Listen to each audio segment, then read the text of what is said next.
kuat, tumbuh di lingkungan sehat,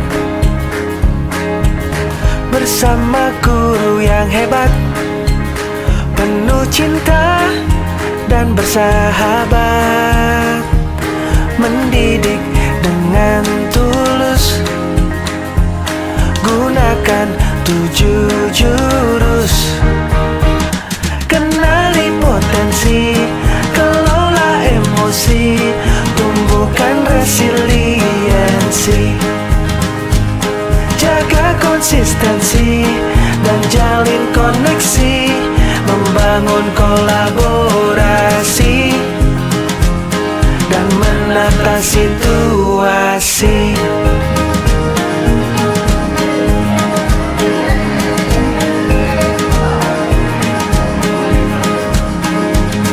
Sekolah aman dan nyaman, dan juga menggembirakan, tempat bertumbuh harapan.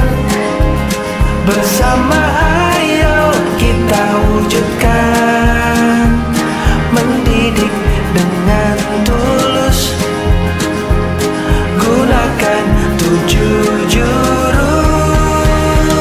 Kenali potensi, kelola emosi, tumbuhkan resiliensi, jaga konsistensi dan jalin koneksi, membangun kolaborasi dan menata situasi. 7 jurus PK hebat, bersama murid melangkah tepat. 7 jurus PK hebat, 7 jurus yang akan ku ingat. 7 jurus PK hebat tadi saya sudah kirim di grup Sekolah Salepa. Yang pertama itu adalah kenali potensi. Kenali potensi itu menekankan pada asesmen minat dan bakat. Konsep kuncinya yaitu kecerdasan majemuk, gaya belajar dan pengenalan minat dan bakat. Jadi ini mengenali gaya belajar. Ini ada gaya belajar visual. Dan ada juga strategi pembelajaran yang bisa dibuka di HP-nya juga, strategi pembelajaran yang efektif. Kemudian auditori, pembelajaran dan emosi. Emosi, pembelajaran sosial emosional. Pembelajaran sosial emosional itu adalah proses belajar sosial emosional, adalah proses mengenali dan mengelola emosi, menyelesaikan masalah, mengembangkan relasi sosial yang baik, dapat berempati, membuat keputusan yang tepat dan bertanggung jawab. Di sini ada 5, adalah menyadari diri, mengelola diri, mengambil keputusan yang bertanggung jawab, terampil berrelasi dan peduli sosial. Tujuannya untuk kelola emosi ini kan biasa ada, kenapa biasanya siswa baku pukul atau mungkin kenapa siswa dipukul guru, karena mungkin kurangnya pengelolaan emosi. Iya. Untuk dapat mengendalikan otak kita harus menamai dan mengenalinya dengan baik. Saat kita menamai dan mengenali, maka otak neokortex kita bekerja. Bagian otak ini bekerja secara logis dan penuh pertimbangan. Sebaliknya, saat kita kehilangan kendali, maka bagian otak reptil atau reptilian brain akan mengambil alih. Otak reptil ini modelnya cuma 2, fight or flight. Maksudnya temporal atau kabur. Apakah memang mau di emosi itu atau kabur dari emosi tersebut. Jadi ketika peristiwa negatif dan kita respon negatif menghasilkan negatif juga. Nah, contohnya mungkin siswa kabur mungkin saat pembelajaran, kita mungkin respon negatif, jadi hasilnya mungkin negatif juga. Nah itu. Kalau respon yang kita positif menghasilkan positif. Ini fungsinya. Kemudian ini jurus 3-nya adalah tumbuhkan resiliensi. Jadi resiliensi itu bisa dibilang itu adalah daya lenting.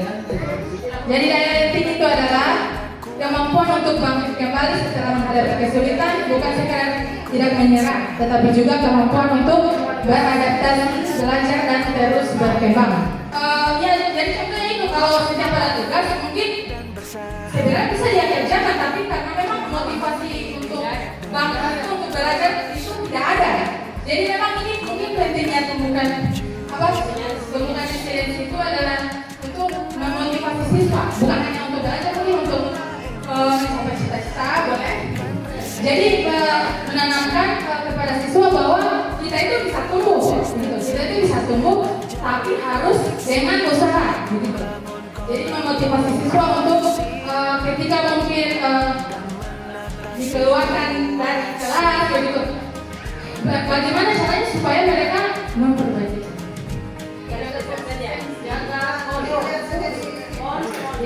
Kalau cara konsistensi itu dia kebiasaan dan kesadaran.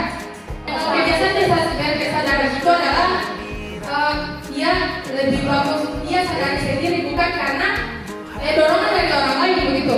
Biasanya katanya kenapa siswa itu ya gampang lupa dengan motivasi itu, karena motivasi itu dia tidak sadari dirinya sendiri, dia termotivasi karena orang lain mungkin takut dihukum makanya dia kerjakan, tapi itu tidak berlangsung lama. Jadi menekankan pada perubahan secara bertahap, karena siswa itu mungkin tidak bisa berubah langsung, ya tidak